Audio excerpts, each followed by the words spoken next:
Сәлеметсіздер ме? Мен Алматы облысы Текелі қаласы номер 5 орта мектептің бастауыш сынып мұғалімі Даутова Динара Әбдірәсілқызы. Мен сіздерге сауат ашу пәнінен 1 сыныпқа арналған 4 тоқсанның 1 аптасындағы 5 сабақты ұсынамын.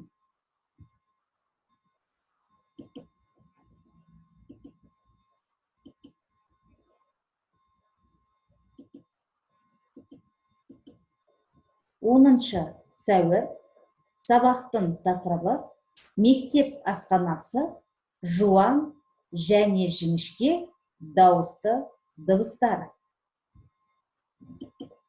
Сабақтың мақсаты сөздегі дыбыс түрлерін дауысты дауыссыз, жуан және жіңішке дыбыстарды ажырату және дұрыс дыбыстау. Жазу жолын, жоларалық кеңістікті, жолдың жоғарғы және төменгі сызығын сақтап, әріп элементтерін каллиграфиялық талаптарға сай жазу. Бағалау критерийлері.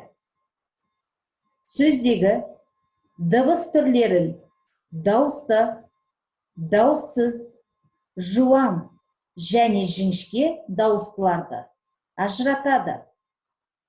Дұрыс дыбыстайды. Тақырыпты түсініп, тыңдап, жетекші сұрақтар арқылы талқылайды. Балалар, мына суретке мұқият қарайықшы.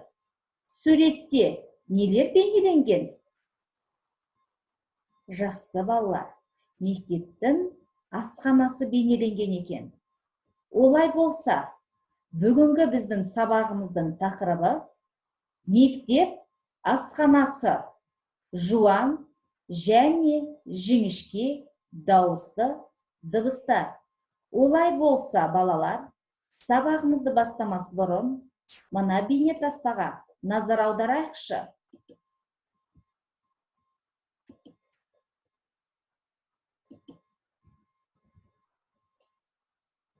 Жандос, бір-бірімізді тексеріп көрейік. Айтшы, дауысты дыбыстар қалай жіктеледі? Дауысты дыбыстар бірыңғай жуан не жіңішке болып жіктеледі. Қазақ тілінде неше дауысты дыбыс бар? Қазіргі қазақ тілінің дауыстылар жүйесі 12 дыбыстан тұралады. А, Ә, О, Е, И, Э, Ө, У, Е. Дауысты дыбыстар айтылғанда жақтың, еріннің, тілдің қатысу дәрежесіне қарай ашық қысаң, еріндік, езулік, жуан, жіңішке болып бөлінеді. Жуан дауыстылар дегеніміз не? Тілдің кейін жиырылуы арқылы жасалатын дауыстыларды айтамыз. Олар А, О, У. Жіңішке дауыстылар дегеніміз не? Жіңішке дауыстылар тілдің ілгері созылуы арқылы жасалатын дауыстылар. Оларға Ә, Е, Ө, И, У дыбыстар жатады. Енді жеке тапсырманы орындайық та үйге қайтайық.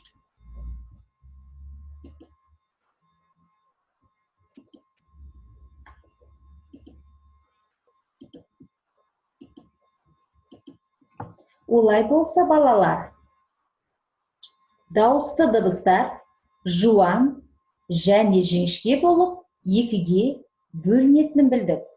Олай болса, жуан дауысты дыбыстарды есімізге түсірейікші.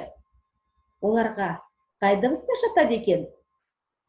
А, О, У. Жақсы. Олай болса, жіңішке дауысты дыбыстарды есімізге түсірейікші. Ә, Ө, Е, И, У. Жақсы, жарайсыңдар. Олай болса, дәптермен жұмыс. Балалар, мына сөйлемдерді дәптерімізді ашып, көшіріп жазайық. Мектепте асхана бар. Балалар үзілісте асханаға келді. Сөйлемді қатесіз көшіріп жазады. Әріп элементтерін каллиграфиялық талаптарға сай жазады. Балалар, енді мен сендерге арналған тағы бір тапсырмам бар. Тапсырма ойлан, тап деп аталады. Олай болса, мұқият қараңдар. Тиісті әріптерді қойып, бірнеше сөз жаса. Сөздегі дауысты дыбыстарды тауып, жуан дауысты дыбыстарды бір сызықпен, жіңішке дауысты дыбыстарды екі сызықпен сыз. Тиісті әріптерді қояды, бірнеше сөздерді жазады. Жақсы. Олай болса, бүгінгі сабақты қаншалықты түсінгендеріңді мына тест тапсырмасы арқылы жауап беру арқылы көремін. Бірінші сұрақ. Жуан дауысты дыбыстарды тап. Жақсы. Екінші сұрақ. Жұп дауысты дыбыстарды тап. Үшінші сұрақ. Тыс сөзіне ұқсас дыбысталатын сөзді тап. Төртінші сұрақ. Анаңның әкесі. Бесінші сұрақ. Дауысты дыбыстар қалай айтылады? Жақсы, жарайсыңдар. Олай болса, балалар, біз бүгінгі сабағымыздың мақсатына жеттік пе?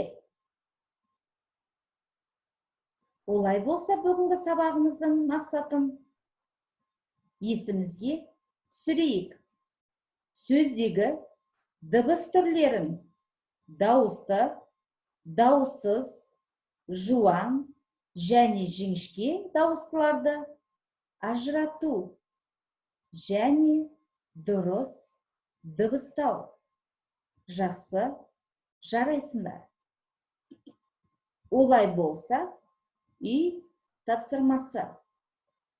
Бәріміз оқулықтағы 14-ші бетті ашамыз, ережені жаттаймыз. Балалар, бүгінгі сабақтағы тапсырмаларды орындап болғаннан кейін WhatsApp желісі арқылы маған жолдаңдар. Жарайсыңдар балалар, сау болыңдар.